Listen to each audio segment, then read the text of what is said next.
आज से हम लोग 12th मैथ्स का ऑनलाइन क्लास शुरू करने जा रहे हैं और 12th में हम लोग सबसे पहले अलजेब्रा पढ़ेंगे।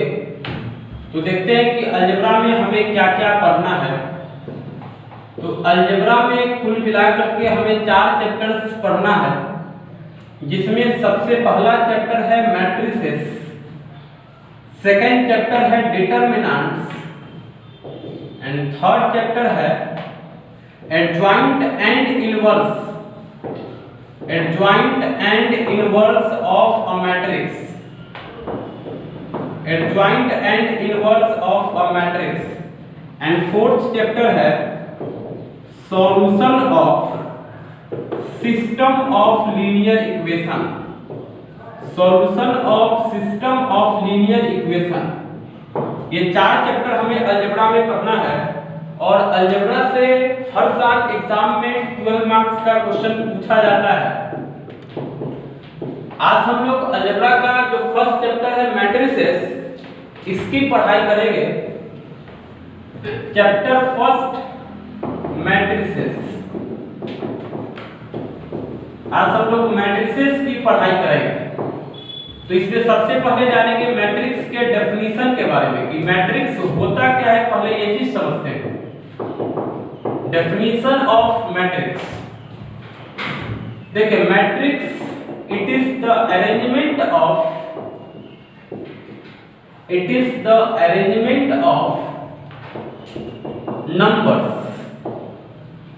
नंबर्स रियल भी हो सकते हैं या कॉम्प्लेक्स भी हो सकते हैं। It is the arrangement of numbers और letters in the form of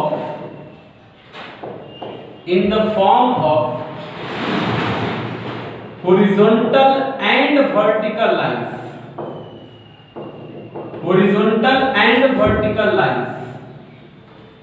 enclosed by a square bracket। Matrix जो है वो एक अरेंजमेंट है। Matrix is the arrangement of numbers और लेटर्स, अरेंजमेंट ऑफ नंबर्स और लेटर्स। अब नंबर्स यहाँ पे रियल भी हो सकते हैं या कॉम्प्लेक्स भी हो सकते हैं। तो नंबर्स और लेटर्स का arrangement in the form of horizontal and vertical lines, यानी कि नंबर्स और लेटर्स का जो अरेंजमेंट होगा वो हॉरिजॉन्टल या वर्टिकल लाइंस में होगा, यानी कि हॉरिजॉन्टल और वर्टिकल लाइंस में होगा। और जो अरेंजमेंट होगा उसको स्क्वायर ब्रैकेट से इनक्लोज कर देना, उसे हम लोग मैट्रिक्स कहेंगे। और मैट्रिक्स को डिनोट करते हैं कैपिटल लेटर से and is denoted by capital letters. Matrix को हम लोग कैपिटल लेटर्स से डिनोट करते हैं। कैपिटल लेटर्स यानी ए बी सी इस तरीके से डिनोट करते हैं। अब इस डेफिनेशन को हम एक एग्जांपल से समझते हैं। जैसे कुछ लेटर्स गिवन है A B C D E F.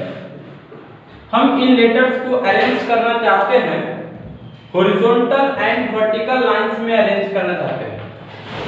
तो हम इस तरीके से अरेंज कर सकते हैं कि ए बी सी एक हॉरिजॉन्टल लाइन में हो गया और डी ई एफ दूसरे हॉरिजॉन्टल लाइन में हो गया। तो ये जो अरेंजमेंट हुआ, इस अरेंजमेंट को स्क्वायर ब्रैकेट से बंद कर देंगे। तो अब हम इसे एक मैट्रिक्स बोलेंगे।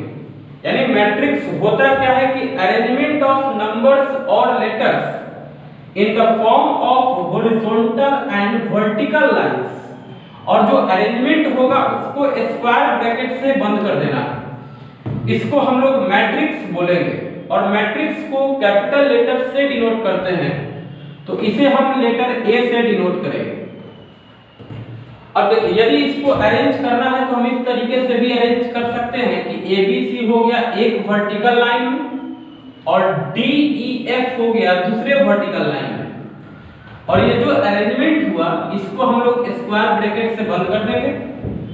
यह एक मैट्रिक्स हो और इसको हम मैट्रिक्स बी से डिनोट करेंगे। या इस तरीके से भी अरेंज कर सकते हैं कि सारा लेटर जो है एक ही हॉरिजॉन्टल लाइन में हो जाए, A B C D E F, सारा लेटर एक ही हॉरिजॉन्टल लाइन में हो। ये भी एक अरेंजमेंट हुआ, इसे हम लोग मैट्रिक्स सी बोलेंगे। या इस तरीके से अरेंज कर सकते हैं कि A B C D E F, सारा लेटर एक ही वर्टिकल लाइंस में हो। ये भी एक अरेंजमेंट हुआ, इसको हम लोग मैट्रिक्स डी बोलेंगे। तो जितने डिफरेंट तरीके से हम अरेंज कर पाएंगे उतने हमें अलग अलग मैट्रिसेस मिलेंगे। यह है मैट्रिक्स का डेफिनेशन। अब हम लोग मैट्रिक्स से रिलेटेड कुछ इंपॉर्टेंट टर्म्स है उसको समझेंगे, जैसे कि row and column of a matrix, यानी जानेंगे किसी मैट्रिक्स में रो का मतलब क्या होता है और कॉलम का मतलब क्या होता है। तो सबसे पहले एग्जांपल से समझते हैं, उसके बाद रो और कॉलम के डेफिनेशन को समझेंगे।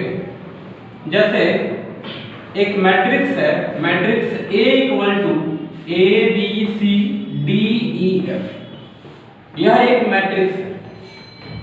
इस मैट्रिक्स में हम देख रहे हैं कि दो हॉरिजॉन्टल लाइंस हैं और तीन वर्टिकल लाइंस हैं। तो मैट्रिक्स में जितना हॉरिजॉन्टल लाइंस होते हैं उन्हें रो कहा जाता है, यानी रो का मतलब होता है horizontal lines in the matrix, horizontal lines in the matrix, horizontal lines in a matrix known as row, known as row of the matrix,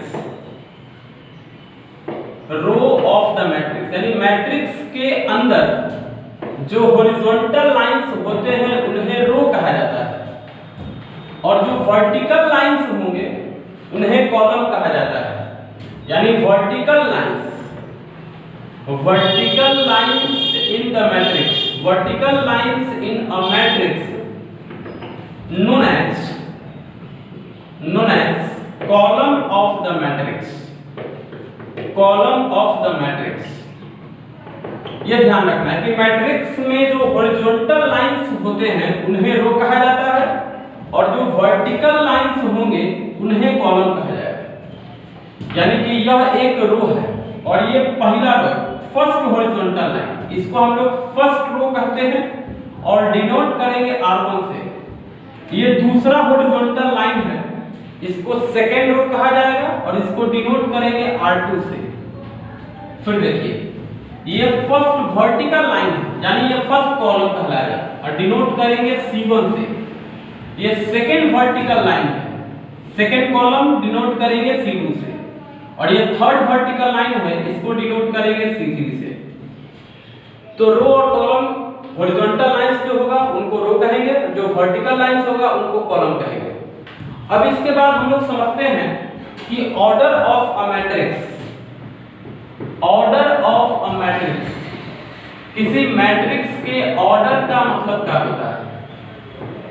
जैसे कोई मैट्रिक्स दिया हुआ है, एक मैट्रिक्स दिया हुआ है A B C D E F, यह एक मैट्रिक्स दिया हुआ है।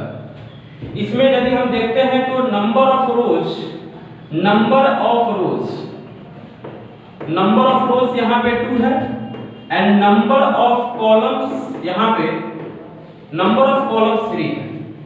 तो किसी मैट्रिक्स का ऑर्डर, किसी मैट्रिक्स का ऑर्डर उस मैट्रिक्स के साइज के बारे में बताता है और किसी भी मैट्रिक्स का ऑर्डर बताना होगा तो उसका तरीका है number of rose cross number of columns. यानी कि ऑर्डर ऑफ मैट्रिक्स लिखने का तरीका है order of a matrix, order of a matrix is given by number of rows, number of rows cross number of columns, number of rows cross number of columns। ये तरीका है किसी matrix का order बताने का और किसी मैट्रिक्स का ऑर्डर उस मैट्रिक्स के साइज के बारे में बताता है। जैसे इस मैट्रिक्स का यदि हमें ऑर्डर बताना होगा तो order of matrix A, order of matrix A बताना होगा तो बोलेंगे 2 cross 3, number of rose cross number of columns. तो यहाँ पे नंबर ऑफ रोज 2 है एंड नंबर ऑफ कॉलम्स 3 है। तो इस मैट्रिक्स का ऑर्डर बोला जाएगा 2 क्रॉस 3। एक और एग्जांपल लेते हैं, मैट्रिक्स बी है 1 2 3 4 5 6। इस मैट्रिक्स में यदि हम रो को देखते हैं तो नंबर ऑफ रोज है, नंबर ऑफ रोज इस मैट्रिक्स में है 3 हॉरिजॉन्टल लाइंस है, तो नंबर ऑफ रोज हो गया 3 और नंबर ऑफ कॉलम्स यहाँ पे 2 है, क्योंकि इस मैट्रिक्स में 2 वर्टिकल लाइंस है, एक वर्टिकल लाइंस और एक दूसरा वर्टिकल लाइंस, तो 2 वर्टिकल लाइंस है, इसलिए इसमें नंबर ऑफ कॉलम्स हो गया 2। यदि इस मैट्रिक्स का ऑर्डर बताना होगा, ऑर्डर ऑफ मैट्रिक्स बी, तो ऑर्डर ऑफ मैट्रिक्स बी लिखा जाएगा 3 क्रॉस 2, है ना, क्योंकि इसमें नंबर ऑफ रोज 3 है एंड नंबर ऑफ कॉलम्स 2 है, तो ऑर्डर लिखा जाएगा 3 क्रॉस 2। और एग्जांपल लेते हैं, देखिए एक मैट्रिक्स लेते हैं, matrix C equal to alpha beta gamma, यह है मैट्रिक्स C। इसमें देखिए कि हॉरिजॉन्टल लाइंस एक ही है, यानी कि नंबर ऑफ रोज यदि देखते हैं इस मैट्रिक्स में तो एक है, और नंबर ऑफ कॉलम्स यानी वर्टिकल लाइंस, तो इस मैट्रिक्स में 3 वर्टिकल लाइंस है, तो नंबर ऑफ कॉलम्स हो गया 3। तो यदि ऑर्डर बताना होगा, ऑर्डर ऑफ मैट्रिक्स, तो इस मैट्रिक्स का ऑर्डर बोला जाएगा 1 क्रॉस 3, क्योंकि 3 है ना, एक हॉरिजॉन्टल लाइन से और 3 वर्टिकल लाइन से, तो नंबर ऑफ रोज हो गया 1 और नंबर ऑफ कॉलम हो गया 3, तो ऑर्डर लिखा जाएगा 1 cross 3।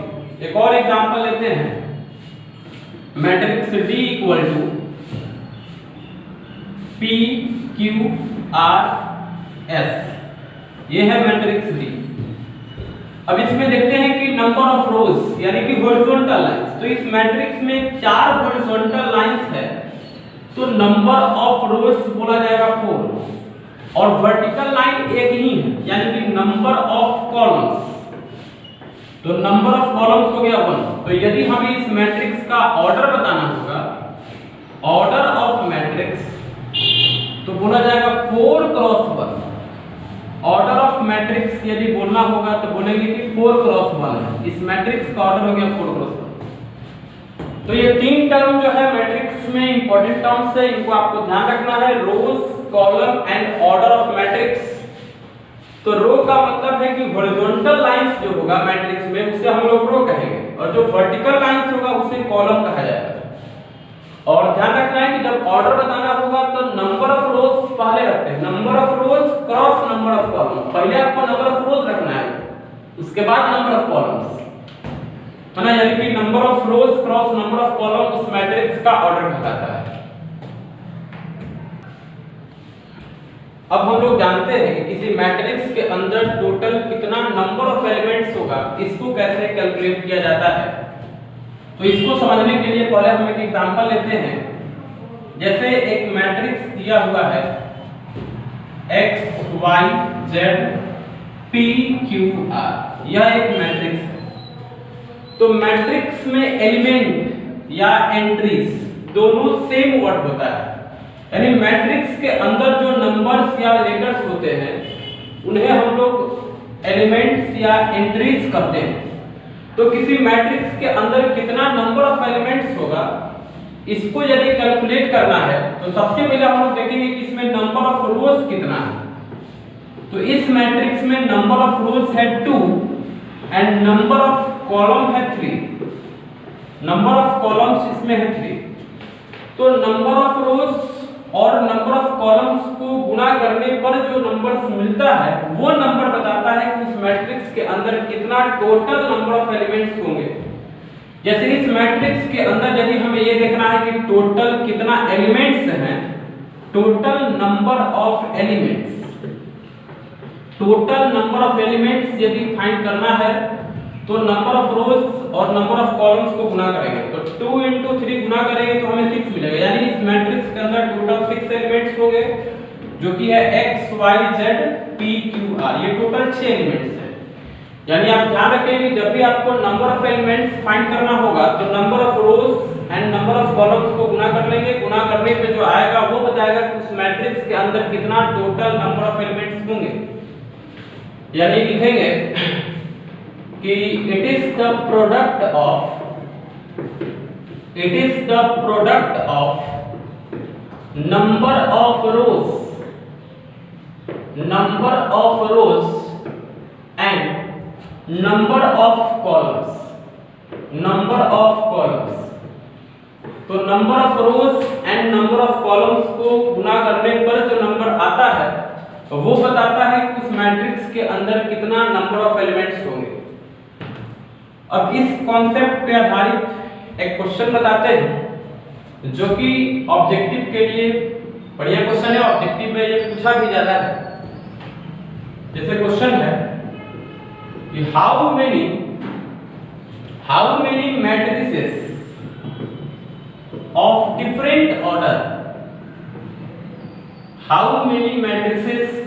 different order can be formed by using 32 elements।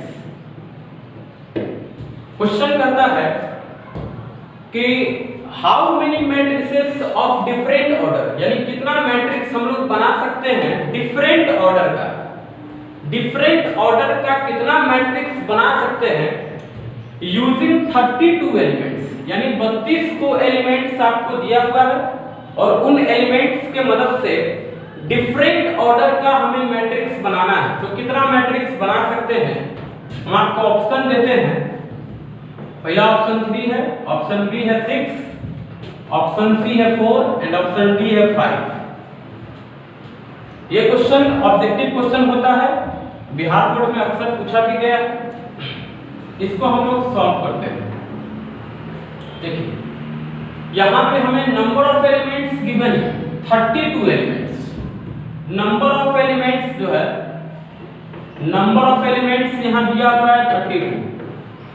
तो आप सोचिए कि जब नंबर ऑफ एलिमेंट्स 32 है तो क्या क्या ऑर्डर पॉसिबल है, यानी लिखेंगे पॉसिबल ऑर्डर क्या क्या पॉसिबल है। तो यदि नंबर ऑफ एलिमेंट्स 32 है तो हो सकता है कि उसका ऑर्डर 1 क्रॉस 32 हो, या 32 क्रॉस 1 हो, या 2 क्रॉस 16 हो, या 16 क्रॉस 2 हो, या 3 से यानी डिविजिबल। अब देख रहे हैं कि या तो 4 क्रॉस 8 होगा या 8 क्रॉस 4 होगा। फिर 5 से डिविजिबल नहीं है, 6 से नहीं है, 7 से नहीं है, 8 से डिविजिबल है तो यहाँ पे 8 क्रॉस 4 लिख दिया गया। तो इस तरीके से यदि नंबर ऑफ एलिमेंट्स 32 रहेगा तो यही 4 डिफरेंट ऑर्डर का मैट्रिक्स हमें मिल सकता है। यानी मैट्रिक्स बहुत सारे मिलेंगे लेकिन डिफरेंट ऑर्डर का 4 नहीं 6 है ना, टोटल 6 डिफरेंट ऑर्डर का मैट्रिसेस यहां पॉसिबल है जब नंबर ऑफ एलिमेंट्स 32 रहेंगे। तो इस क्वेश्चन के लिए सही ऑप्शन हो जाएगा बी। अब हम एक और क्वेश्चन लिखते हैं इसी टाइप का कि यदि नंबर ऑफ एलिमेंट्स 36 रहे, how many matrices of different order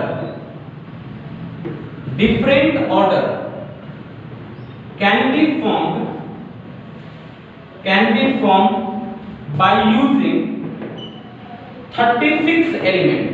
यहां पे नंबर ऑफ एलिमेंट्स 36 है, तो नंबर ऑफ एलिमेंट 36 है तो कितना डिफरेंट ऑर्डर का मैट्रिक्स बना सकते हैं ये हमें देखना है। हम आपको ऑप्शन देते हैं। फर्स्ट ऑप्शन 5 है, सेकंड ऑप्शन 8, ऑप्शन सी हो गया 9 and option D none of these. तो समझिए यहाँ पे चूंकि नंबर ऑफ एलिमेंट्स 36 है तो आप सोचिए क्या क्या ऑर्डर हो सकता है।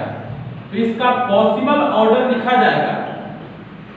पॉसिबल ऑर्डर जो लिखा जाएगा वो ऑर्डर या तो 1 क्रॉस 36 होगा या 36 क्रॉस 1, 2 क्रॉस 18 होगा या 18 क्रॉस 2 होगा, 3 क्रॉस 12 होगा या 12 क्रॉस 3 होगा, 4 क्रॉस 9 होगा या 9 क्रॉस 4 होगा, या 6 क्रॉस 6। तो ये टोटल डिफरेंट ऑर्डर का मैट्रिसेस मिल सकते हैं। यहाँ काउंट करेंगे कि कितना मैट्रिक्स मिला, 1 2 3 4 5 6 7 8 9, यानी टोटल 9 डिफरेंट ऑर्डर का मैट्रिक्स बनाया जा सकता है जब नंबर ऑफ एलिमेंट्स 36 रहेगा तो इस क्वेश्चन का सही जवाब होगा ऑप्शन सी यानी कि 9। कुछ और क्वेश्चंस हम लोग देखते हैं जो एग्जाम के लिए इंपॉर्टेंट है। तो क्वेश्चन है कि हाउ मेनी non-zero matrices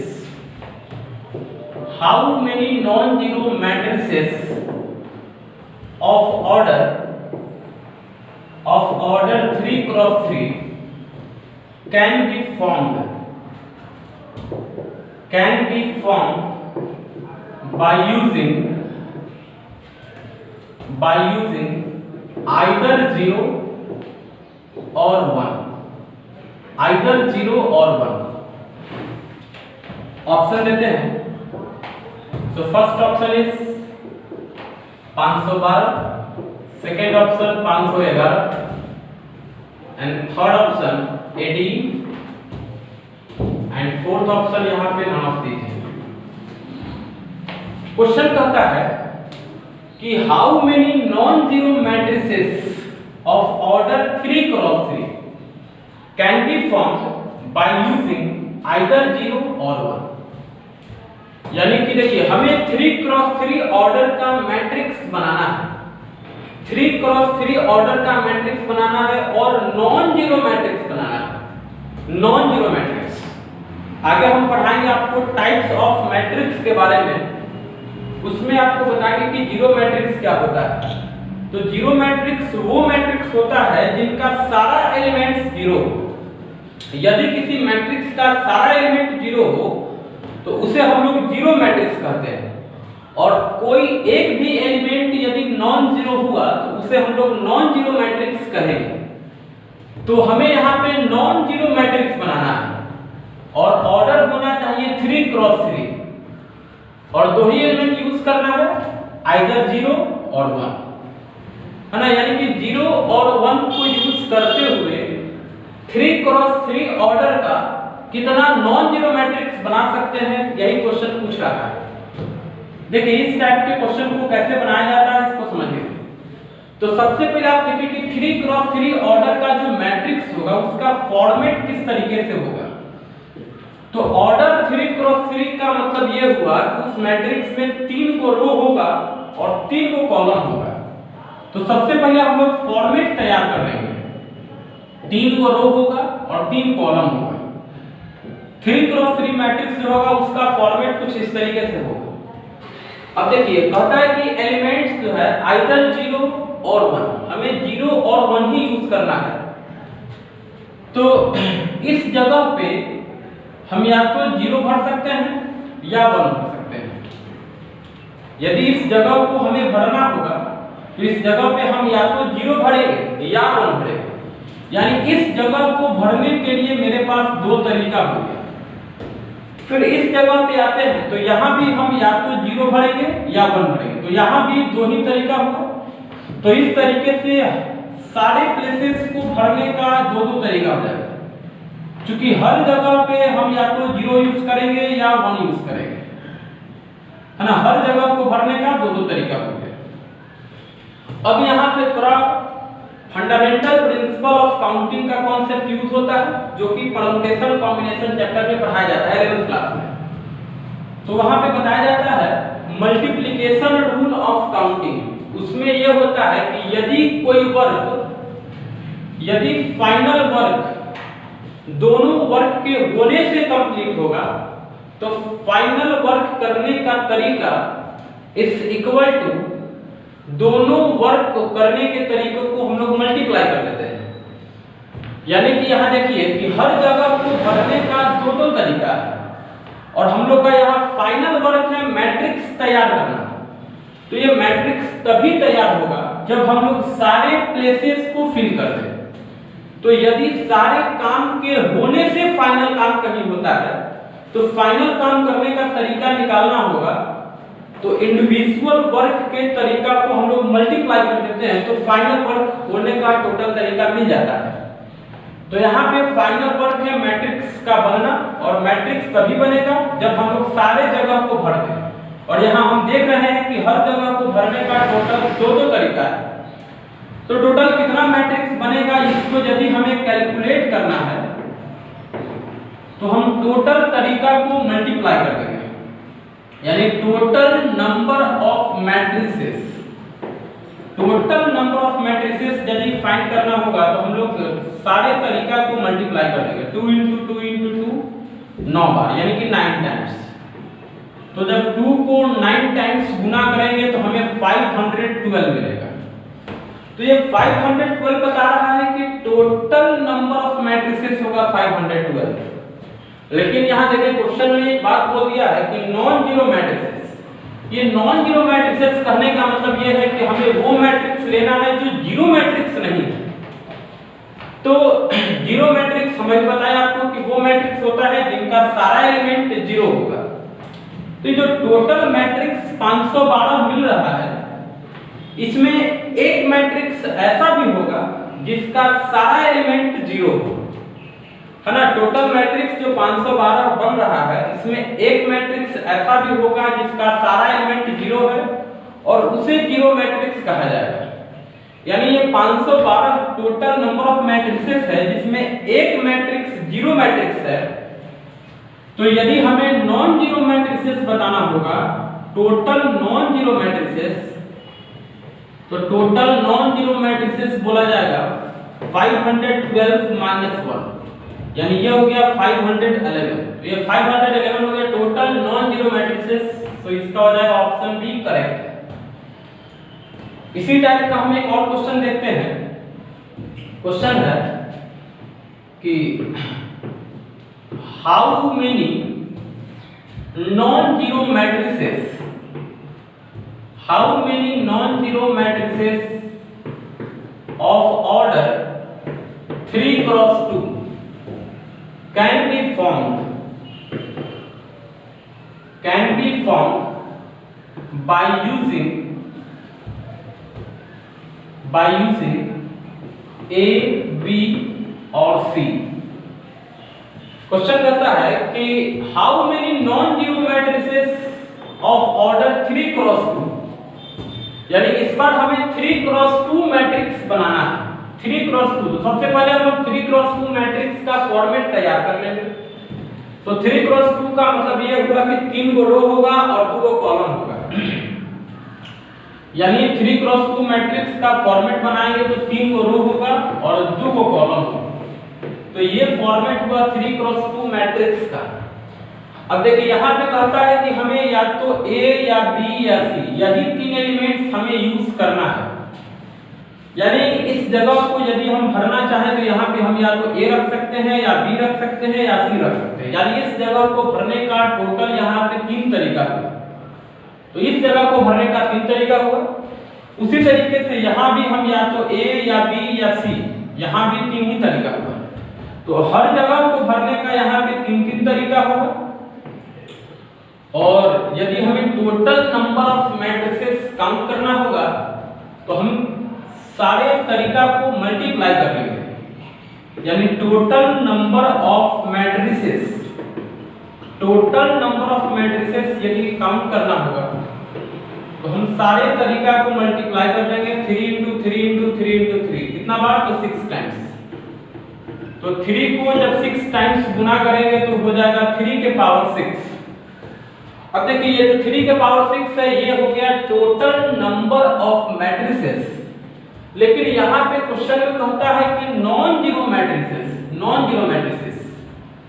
तो आप ध्यान रखेंगे नॉन जीरो मैट्रिसेस, यानी कि नॉन जीरो मैट्रिसेस का मतलब कि हमें वो मैट्रिक्स लेना है जो जीरो मैट्रिक्स नहीं है।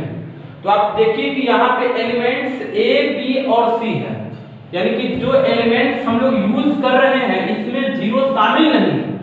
तो जब जीरो शामिल नहीं है इसका मतलब कि जीरो मैट्रिक्स बनेगा ही नहीं। यानी कि जो भी मैट्रिक्स बनेगा वो सब के सब नॉन जीरो मैट्रिक्स होगा।